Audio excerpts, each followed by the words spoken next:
I'm not going to make a long story of things. I'll explain quite simply how I came into this matter. I act as confidential advisor from time to time for the Home Office.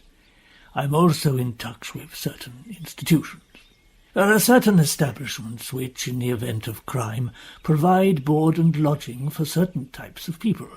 They remain there at what is termed Her Majesty's pleasure, sometimes for a definite length of time, and in direct association with their age. If they are below a certain age, they have to be received in some place of detention specially indicated. You understand that, no doubt. Yes, I understand quite well what you mean. Usually I am consulted fairly soon after whatever shall we call it, crime has happened, to judge such matters as treatment, possibilities in the case, prognosis favourable or unfavourable, all the various words. They do not mean much, and I will not go into them. But occasionally I am consulted by a responsible head of such an institution for a particular reason. In this matter I received a communication from a certain department which was passed to me through the Home Office. I went to visit the head of this institution, in fact the governor responsible for the prisoners or patients, or whatever you like to call them. He was by way of being a friend of mine, a friend of fairly long standing, though not one with whom I was on terms of great intimacy. I went down to the institution in question, and the governor laid his troubles before me. They referred to one particular inmate. He was not satisfied about this inmate. He had certain doubts. This was the case of a young man, or one who had been a young man, little more than a boy, when he came there. That was several years ago now. As time went on, and after the present governor had taken up his own residence there, he had not been at the original arrival of the prisoner, he became worried, not because he himself was a professional man, but because he was a man of experience of criminal patients and prisoners. To put it quite simply, this had been a boy who from his early youth had been completely unsatisfactory. You can call it what term you like. A young delinquent, a young thug, a bad lot, a person of diminished responsibility. There are many terms. Some of them fit, some do not. Some of them are merely puzzling. He was a criminal type, that was certain. He had joined gangs and beaten up people. He was a thief. He had stolen. He had embezzled. He had taken part in swindles. He had initiated certain frauds. In fact, he was a son who would be any father's despair. I see. Do you, Miss Marple? I think I see that you are talking of Mr. Raphael's son. And of course you are quite right. I am. What do you know of him? Nothing. I only heard yesterday that Mr. Raphael had a delinquent, or unsatisfactory, if we like to put it mildly, son with a criminal record. I know very little about him. Was he Mr. Raphael's only son? Yes, he was Mr. Raphael's only son. But Mr. Raphael also had 2 daughters. One of them died when she was 14. The elder daughter married quite happily, but had no children. Very sad for him. Possibly. One never knows. His wife died young. I think it is possible her death saddened him very much, though he was never willing to show it. How much he cared for his son and daughters, I don't know. He provided for them. He did his best for them. He did his best for his son, but what his feelings were one cannot say. He was not an easy man to read that way. I think his whole life and interest lay in his profession of making money. It was the making of that, like all great financiers, that interested him. Not the actual money which he secured by it. That, as you might say, was sent out like a good servant to earn more money in more interesting and unexpected ways. He enjoyed finance. He loved finance, and thought of very little else. I think he did all that was possible for his son. He got him out of scrapes at school. He employed good lawyers to get him released from court proceedings whenever possible. But the final blow came, perhaps presaged by some early happenings, when the boy was taken to court on a charge of assault against a young girl. It was said to be assault and rape, and he suffered a term of imprisonment for it. with some leniency shown because of his youth. But later, a second and really serious charge was brought against him. He killed a girl. Is that right? It is what I have heard. He lured a girl away from her home. It was some time before her body was found. She'd been strangled, and afterwards her face and head had been disfigured by some heavy stones or rocks, presumably to prevent her identity being known. Not a very nice business. Professor Wanstead looked at her for a moment. You describe it that way? It is how it seems to me. I do not like that sort of thing. I never have. If you expect me to feel sympathy, regret, or urge an unhappy childhood and blame bad environment, if you expect me in any way to weep over him, this young murderer of yours, I do not feel inclined so to do. I do not like evil beings who do evil things. I'm delighted to hear it. What I suffer in the course of my profession from people weeping and gnashing their teeth and blaming everything on something happening in the past, you would hardly believe. If people knew the bad environments that people have had, the unkindness, the difficulty of their lives, and the fact that they nevertheless come through unscathed, I don't think they would so often take the opposite point of view. The misfits are to be pitied, yes, they are to be pitied, if I may say so, but for the genes with which they are born and over which they have no control themselves. I pity epileptics in the same way. If you know what genes are... I know more or less. It's common knowledge, isn't it, these days? Though naturally I have no exact chemical or technical knowledge of them. The governor, a man of experience, told me exactly why he was so anxious to have my verdict. He had felt increasingly in his experience of this particular inmate that, in plain words, the boy was not a killer. He didn't think he was the type of a killer. He was like no killer he had ever seen before. He was of the opinion that the boy was the kind of criminal type who would never go straight no matter what treatment was given to him, would never reform himself, and for whom nothing in any sense of the word could be done. But at the same time he felt increasingly certain that the verdict upon him had been a wrong one. He did not believe the boy had killed a girl, first strangled her, then disfigured her, after rolling her body into a ditch. He just couldn't bring himself to believe it. He'd looked over the facts of the case, which seemed to be fully proved. The boy had known the girl. He had been seen with her on several different occasions before the crime.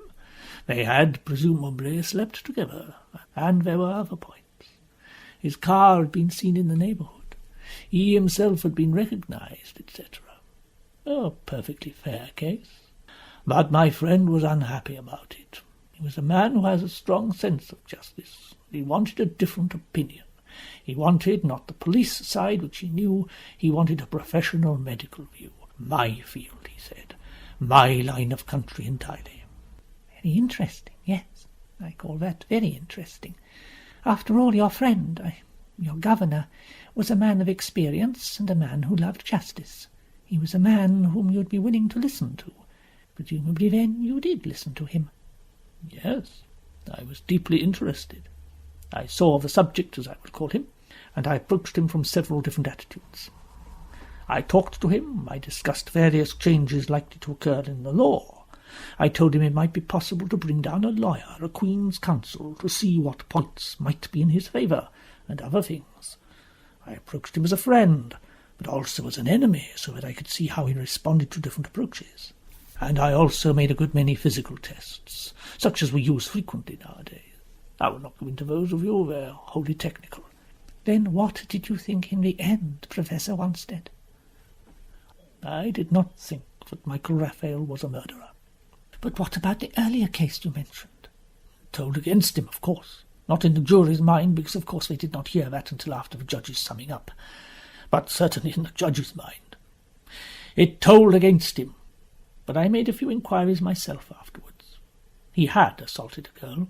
He had conceivably raped her. But he had not attempted to strangle her, and in my opinion, and I have seen a great many cases which came before the assizes, it seemed to me highly unlikely that there was a very definite case of rape. Girls, you must remember, are far more ready to be raped nowadays than they used to be. Their mothers insist very often that they should call it rape. The girl in question had had several boyfriends who had gone further than friendship, I did not think it counted very greatly as evidence against him. The actual murder case, yes, that was undoubtedly murder, but I continued to feel by all tests, physical, mental, psychological, that none of them accorded with this particular crime. Then what did you do? I communicated with Mr. Raphael. I told him that I would like an interview with him on a certain matter concerning his son. I went to him. I told him what I thought, what the governor thought, that we had no evidence, there were no grounds of appeal, not at present, but we both believed that a miscarriage of justice had been committed. I said I thought possibly an inquiry might be held. It might be an expensive business. It might bring out certain facts that could be laid before the Home Office, so, if successful, but of course it might not be successful. I realized by this time that he was a sick man, a very ill man. Well, he told me so himself. He told me he had been in expectation of an early death, that he'd been warned 2 years ago that death could not be delayed for what they first thought was about a year, but later realized he would last rather longer because of his unusual physical strength. I asked him what he felt about his son. And what did he feel about his son? I think he was extremely honest with me, even if rather ruthless? Yes, Miss Marple, that is the right word. He was a ruthless man, but he was just and honest. I have known what my son was like for many years. I have not tried to change him because I do not believe that anyone could change him. He is made a certain way. He is crooked, a bad lot, and he'll always be in trouble. He's dishonest. Nothing can make him go straight. I am well assured of that. I have, in a sense, washed my hands of him, though not legally or outwardly. He's always had money if he required it. Help, legal or otherwise, when he gets into trouble. I've done everything I could. So let us say if I had a son who was a spastic, who was sick, who was epileptic, I would do what I could for him. And if you have a son who is sick morally, shall we say, and for whom there is no cure, I have done what I could also. No more, no less. What can I do for him now? Well, that depends upon what you want to do. Well, there's no difficulty about that. I am handicapped, but I can see quite clearly what I want to do. I want to get him vindicated. I want to get him released from confinement. I want to get him free to continue to lead his own life as best as he can lead it. If he must lead it in further dishonesties, then he must lead it that way. I will leave provision for him, to do for him everything that can be done. I do not want him suffering, imprisoned, cut off from his life because of a perfectly natural and unfortunate mistake. If somebody else, some other man, killed that girl, I want that fact brought to light and recognized. I want justice for Michael. But I am handicapped. I am a very ill man. My time is measured now not in years or months, but weeks. Lawyers? I know of a firm, Mr. Raphael. Your lawyers are useless. You can employ them, but they will be useless. I must arrange what I can arrange in such a limited time. He offered me a large fee to undertake the search for the truth, and to undertake everything possible with no expense spared. I will pay you whatever you like to search for the truth. Undertake any possible research that is necessary. I can do next to nothing. Death may come at any moment. I empower you as my chief help, and to assist you at my request, I will try to find a certain person. This is the name. He wrote it down and passed it to me. It was your name, Miss Marple. He did not want to give me your address. He wanted me to meet you in surroundings of my own choosing. He told me of this tour, this charming, harmless, innocent tour of historic houses, castles. He would provide me with a reservation on it ahead for a certain date. Miss Jane Marple will also be on that tour. You will meet her there. You will encounter her casually, and thus it will be seen clearly to be a casual meeting. I was to choose my own time and moment to make myself known to you, if I thought that would be the better way. You have already asked me if I or my friend the governor had any reason to suspect or know of any other person who might have been guilty of the murder. Well, my friend the governor certainly suggested nothing of the kind, and he had already taken up the matter with a police officer who had been in charge of the case, a most reliable detective superintendent with very good experience in these matters. No other man was suggested? No other friend of the girl's? No other former friend who might have been supplanted? There was nothing of that kind. I asked him to tell me a little about you. He did not, however, consent to do so. He told me you were elderly. He told me you were a person who knew about people. He told me one other thing. What was the other thing? I have some natural curiosity, you know. I really can't think of any other advantage I conceivably could have. I'm slightly deaf. My eyesight is not quite as good as it used to be. I cannot really think that I have any advantages beyond the fact that I may, I suppose, seem rather foolish and simple, and am in fact what used to be called, in rather earlier days, an old pussy. I am an old pussy. Is that the sort of thing he said? No. What he said was, he thought you had a very fine sense of evil. Oh. Would you say it was true? Well, perhaps it is. I have several times in my life been apprehensive, and have recognized that there was evil in the neighbourhood. The environment of someone who was evil was near me. Well, it's rather, you know, like being born with a very keen sense of smell. You smell a gas leak when others do not. You distinguish one perfume from another quite easily. I had an aunt once. She said she could smell when people told a lie. She said there was quite a distinctive odour came to her. Their noses twitched, she said, and then the smell came.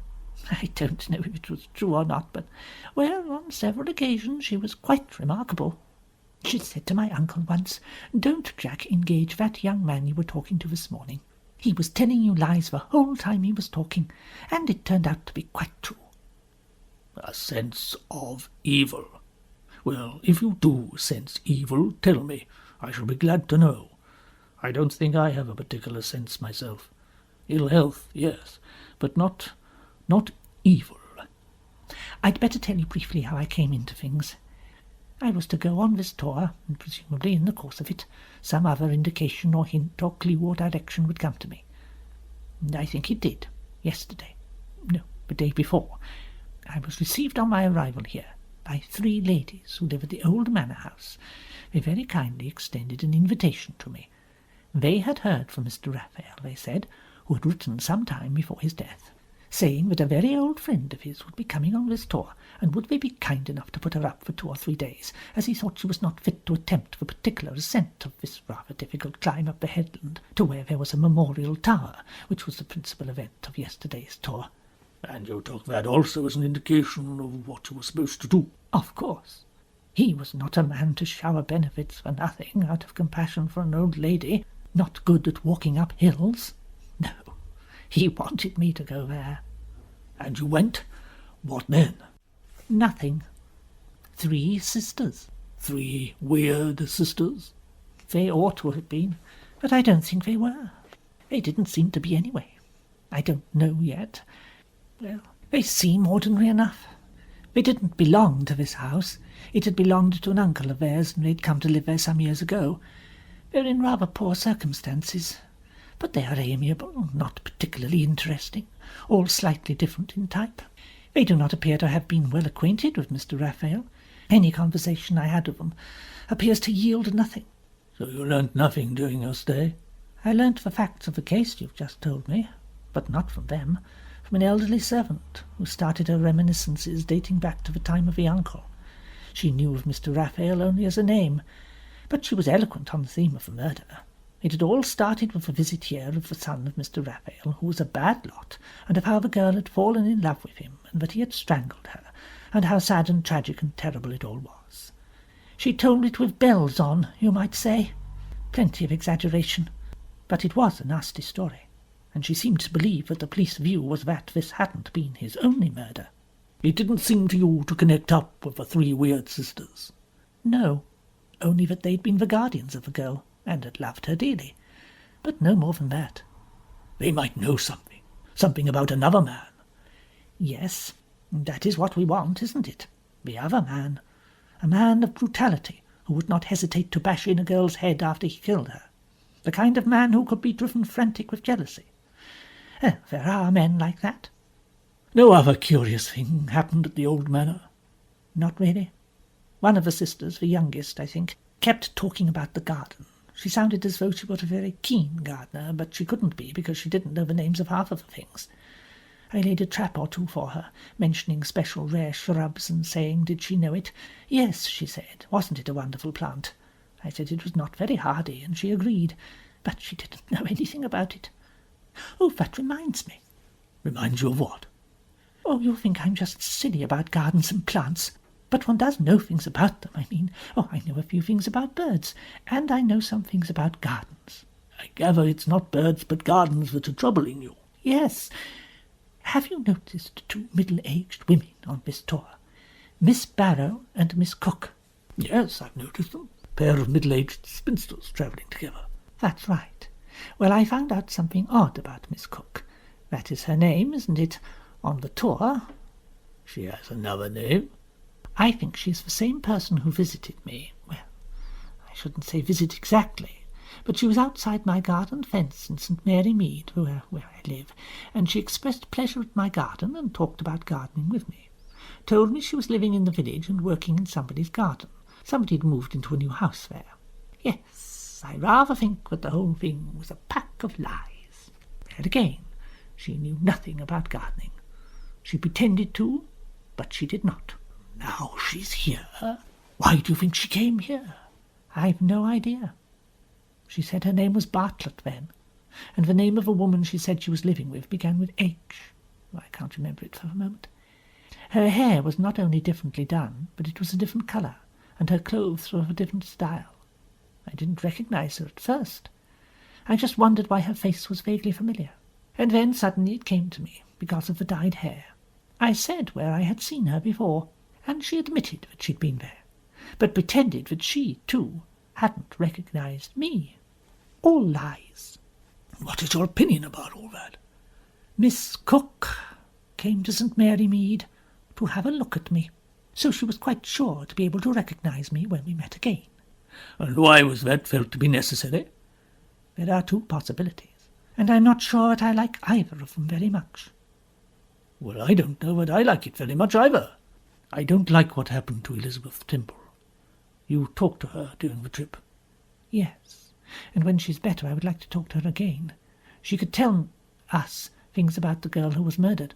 She spoke to me of the girl. She'd been at her school, you see. She said she was going to marry Mr. Raphael's son, but didn't. Instead, she died. I asked how or why she died, and she answered with the word love. I took it as meaning a suicide. But it was murder. Murder through jealousy would fit. Another man. Some other man we have got to find. Miss Temple may be able to tell us who he was. No other sinister possibilities? I think, really, it is casual information we need, and I see no reason to believe there is any sinister suggestion in any of the coach passengers, or any sinister suggestion about the people living in the old manor house. But one of the three sisters may have known or remembered something that the girl or Michael once said. Clotilde used to take the girl abroad. Therefore she may know of something that occurred on one of the foreign trips.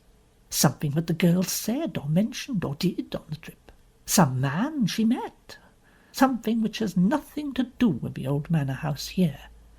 It is difficult, because only by talking, by casual information, can we get any clue. The second sister, Mrs. Glynn, married fairly early, and has spent time, I gather, in India and in Africa. She may have heard of something through her husband, or through her husband's relations, through various things that are unconnected with the old manor house.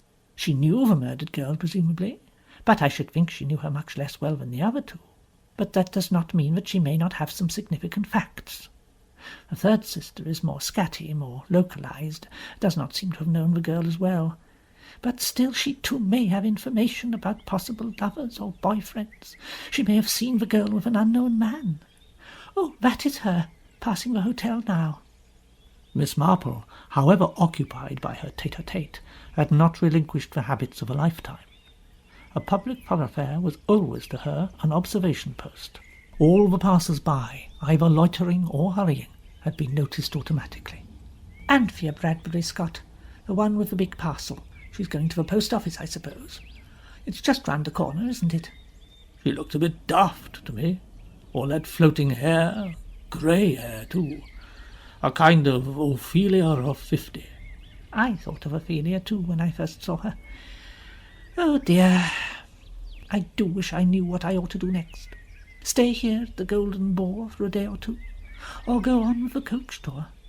It's like looking for a needle in a haystack, but if you stick your fingers in it long enough, you ought to come up with something, even if one does get pricked in the process. Mrs. Sanborn returned just as the party was sitting down to lunch. Her news was not good. Miss Temple was still unconscious, and she could certainly not be moved for several days. Having given the bulletin, Mrs. Sanborn turned the conversation to practical matters. She produced suitable timetables of trains for those who wished to return to London, and proposed suitable plans for a resumption of the tour on the morrow or the next day. She had a list of suitable short expeditions in the neighbourhood for this afternoon, small groups in hired cars. Professor Wanstead drew Miss Marple aside as they went out of the dining-room. "You may want to rest this afternoon, but if not, I will call for you here in an hour's time, because there is an interesting church you might care to see." "Oh, that would be very nice." Miss Marple got into the car, hired, she assumed, a kindly thought to take an elderly lady to see one of the sights of the neighbourhood. It might have taken somebody younger, more interesting, certainly better looking. Miss Marple looked at him thoughtfully once or twice as they drove through the village. He was not looking at her, he was gazing out of his own window. When they left the village behind and were on a second-class country road twisting round the hillside, he turned his head and said to her, "We're not going to a church, I'm afraid." "No, I thought perhaps we weren't. Where are we going, may I ask?" "We're going to a hospital in Callistown." "Ah, that is where Miss Temple was taken?" "Yes. Mrs. Sanborn saw her and brought me back a letter from the hospital authorities. I've just finished talking to them on the telephone." "Is she going on well?" "No, she's not going on very well." "I see. At least, I hope I don't see." "Her recovery is very problematical, but there is nothing that can be done. She may not recover consciousness again, but, on the other hand, she may have some lucid intervals." "And you are taking me there? Why, I'm not a friend of hers, as you say. I just met her for the first time on this trip." "Yes, I know, and I'm taking her there because in one of the lucid intervals she asked for you." "I see. I wonder why she should ask for me. Why she should have thought that I could be useful to her in some way, or do anything. She is a woman of perception. In her way, you know, she is a great woman. As headmistress of Fallowfield, she occupied a prominent position in the educational world." "The best girls' school there is, I suppose." "Yes, she was a great personality. She was herself a woman of considerable scholarship. Mathematics were her speciality, but she was an all-rounder, as we used to say, what I should call an educator. She was interested in education, what girls were fitted for, how to encourage them. Oh, many other things. It is sad and cruel if she dies. It would seem such a waste of her life. Although she had retired from her headmistressship, she still exercised a lot of power. This accident... perhaps you do not want us to discuss the accident." "I think it is better that we should do so. A big boulder crashed down the hillside. It's been known to happen before, though only at very long divided intervals of time. However, somebody came and spoke to me about it." "Came and spoke to you about the accident?" "Yes." "Who was it?" "The two young people, Joanna Crawford and Emmeline Price." "What did they say?"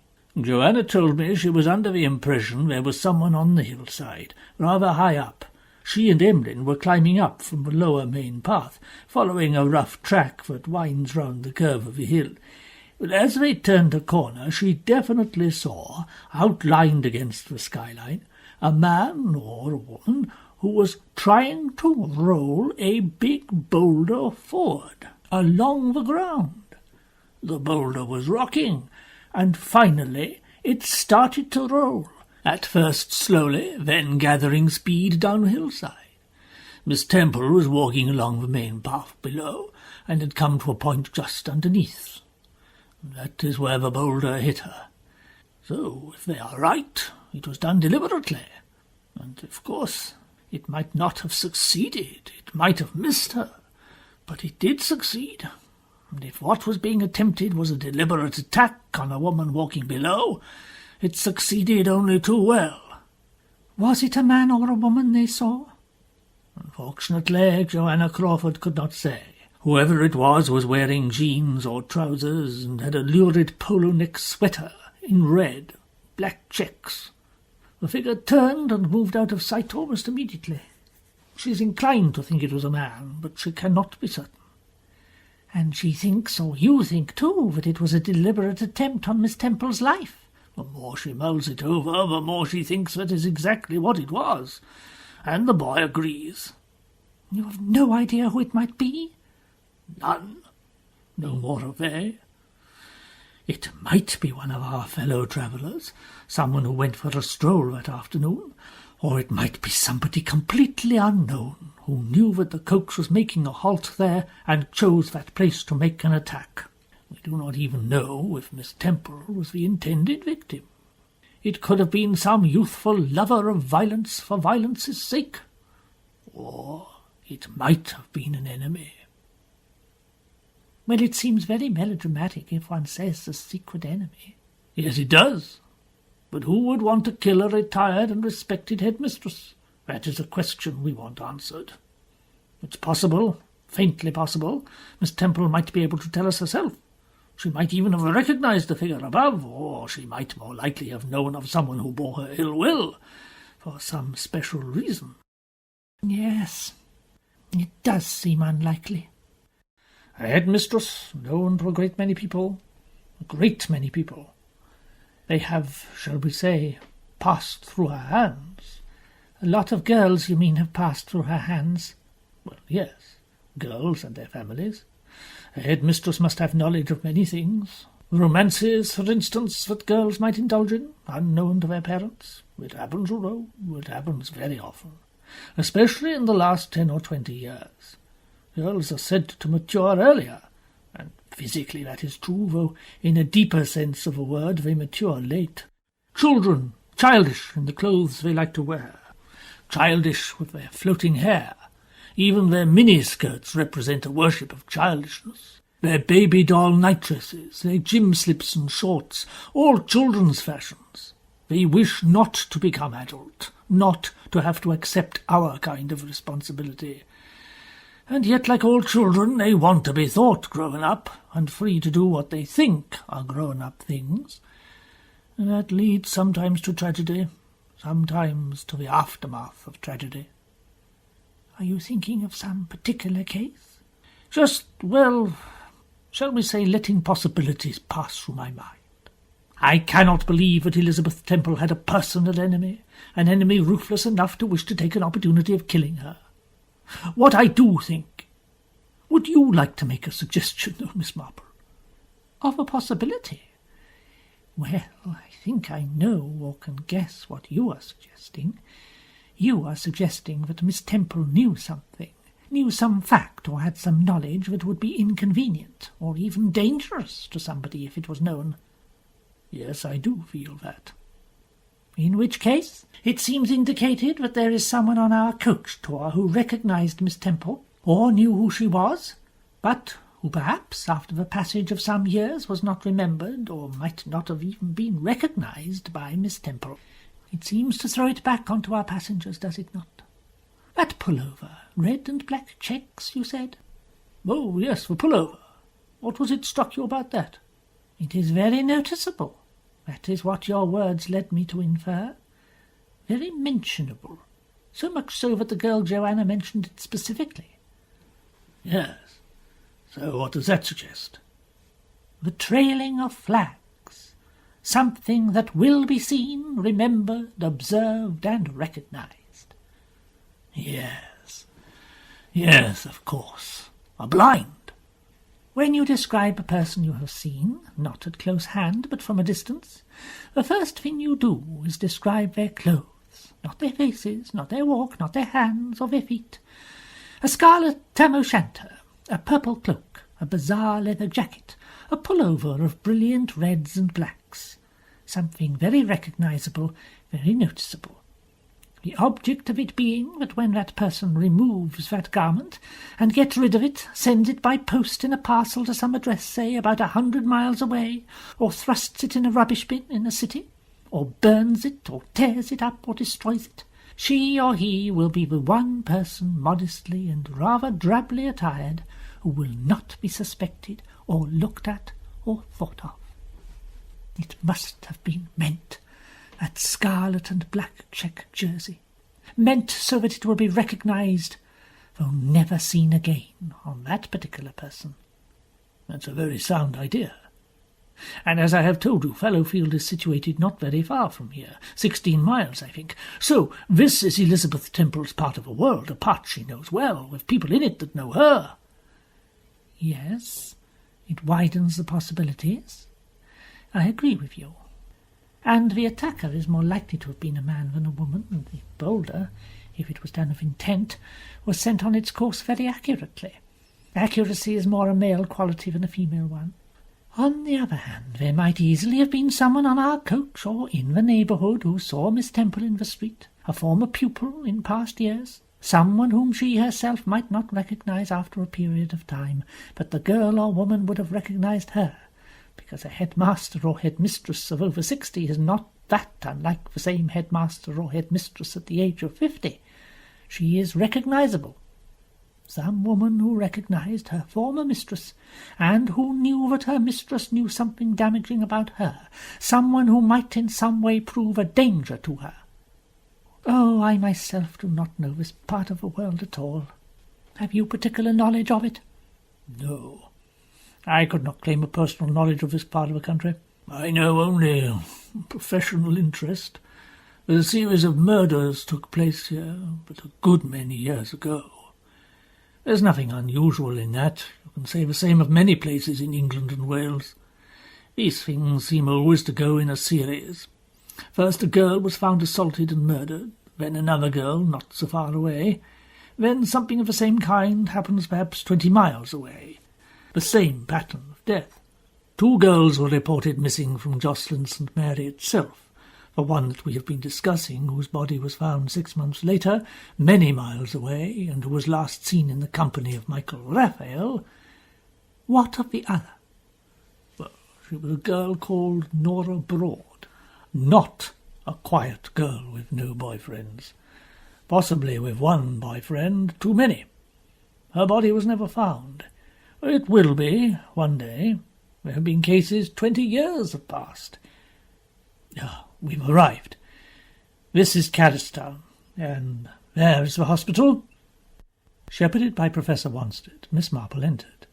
The Professor was obviously expected. He was ushered into a small room where a woman rose from a desk. Oh, yes, Professor Wanstead. And this is... This is Miss Jane Marple. I talked to Sister Barker on the telephone about it. Oh, yes. Sister Barker said she would be accompanying you. How is Miss Temple? Much the same, I think. I'm afraid there's not much improvement to report. I'll take you to Sister Barker. Sister Barker was a tall, thin woman. She had a low, decisive voice and dark grey eyes that had a habit of looking at you and then looking away almost immediately, leaving you with a feeling that you'd been inspected in a very short space of time, and judgment pronounced upon you. I don't know what arrangements you have in mind. Well, I had better tell Miss Marple just what we have arranged. First, I must make it clear to you that the patient, Miss Temple, is still in a coma with very rare intervals. She appears to come to occasionally, to recognise her surroundings and be able to say a few words. But there is nothing one can do to stimulate her. It has to be left to the utmost patience.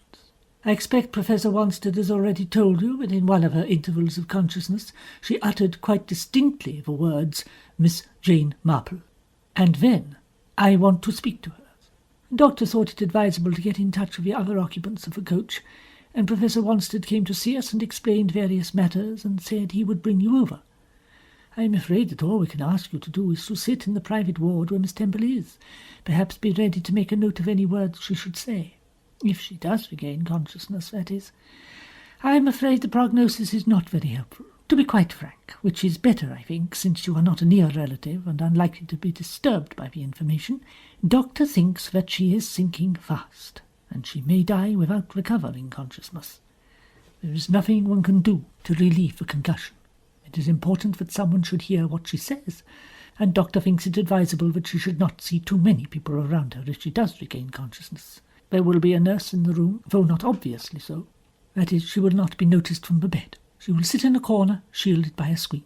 We have a police official here also, ready to take down anything. The doctor thinks it's advisable that he also should not be noticed by Miss Temple.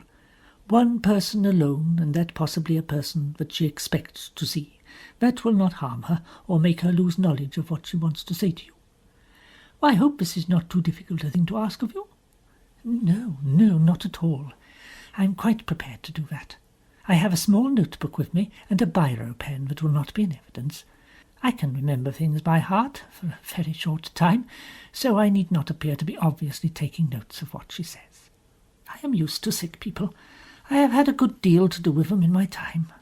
It is kind of you, and I am sure that if there is any help you can give, we can rely on you to give it. If Professor Wanstead likes to sit in the waiting room downstairs, we can call him at any moment should it be necessary. Now, Miss Marple, perhaps you will accompany me. Miss Marple followed Sister along a passage and into a small, well-appointed single room. In the bed there, in a dimly lighted room since the blinds were half drawn, lay Elizabeth Temple. She lay like a statue, yet she did not give the impression of being asleep. Her breath came uncertainly, in slight gasps. Sister Barker bent to examine her patient, and motioned Miss Marple into a chair beside the bed. She then crossed the room to the door again.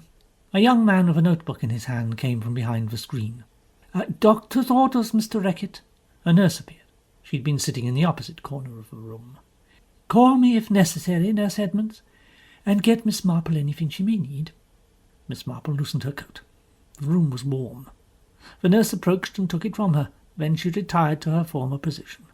Miss Marple sat down in the chair and looked at Elizabeth Temple, thinking, as she had thought before when looking at her in the coach, what a fine-shaped head she had. Her grey hair, drawn back from it, fitted her face in a perfect cap-like effect. A handsome woman, and a woman of personality. Yet 1,000 pities, Miss Marple thought, 1,000 pities, if the world was going to lose Elizabeth Temple. Time passed. 10 minutes, 20, half an hour, 35 minutes.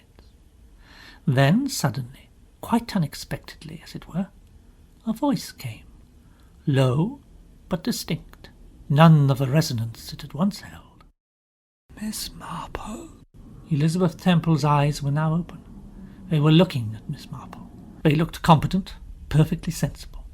She was studying the face of a woman who was sitting by her bed, studying her without any sign of emotion or surprise, only, one would say, of scrutiny, fully conscious scrutiny. Miss Marple, you are Jane Marple? That is right, yes, Jane Marple. Henry often spoke of you. He said things about you. Henry?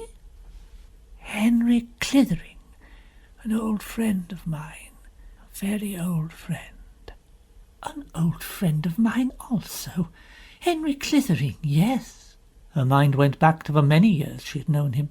Sir Henry Clithering, the things he had said to her, the assistance he had asked from her sometimes, and the assistance that she had asked from him. A very old friend. I remembered your name on the passenger list. I thought it must be you. You could help.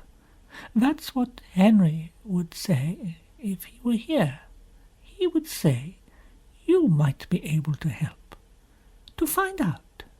It's important. It's very important, although it's a long time ago now. Long time ago. Her voice faltered a little, her eyes half closed. The nurse got up and came across the room. She picked up a small glass and held it to Elizabeth Temple's lips. Miss Temple took a sip, nodded her head dismissively. Nurse put down the glass and went back to her chair. If I can help, I will. Good.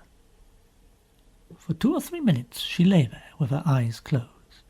She might have been asleep or unconscious. Then her eyes opened again suddenly. Which of them? That's what one has got to know. Do you know what I'm talking about? I think I do. A girl who died. Nora Broad? A frown came quickly to Elizabeth Temple's forehead. No, no, no. The other girl. Verity Hunt. There was a pause. And then? Jane Marple. You're older than when he talked about you. You're older. But you can still find out things, can't you? You can, can't you? Say you can. I've not got much time. I know that. I know it quite well. The one of them, but which? Find out. Henry would have said you can. It may be dangerous for you. But you will find out, won't you? With God's help, I will. It was a vow. Ah. The eyes closed, then opened again. Something like a smile seemed to try and twitch the lips. The big stone from above. The stone of death. Who rolled that stone down? Do you know? I don't know. It doesn't matter. All that matters is Verity. Find out about Verity. Truth. Another name for truth. Verity. Miss Marple saw the faint relaxation of the body on the bed. There was a faintly whispered, "Goodbye. Do your best." Her body relaxed, the eyes closed. The nurse came again to the bedside. This time she took up the pulse and felt it. She beckoned to Miss Marple. Miss Marple rose obediently and followed her out of the room. That's been a big effort for her. She won't regain consciousness again for some time. Perhaps not at all. I hope you learnt something. I don't think I did. But one never knows. Does one? "Did you get anything?" asked Professor Wanstead as they went out to the car. A name. Verity. Was that the name of the third girl? Yes. Verity Hunt. Elizabeth Temple died an hour and a half later. She died without regaining consciousness.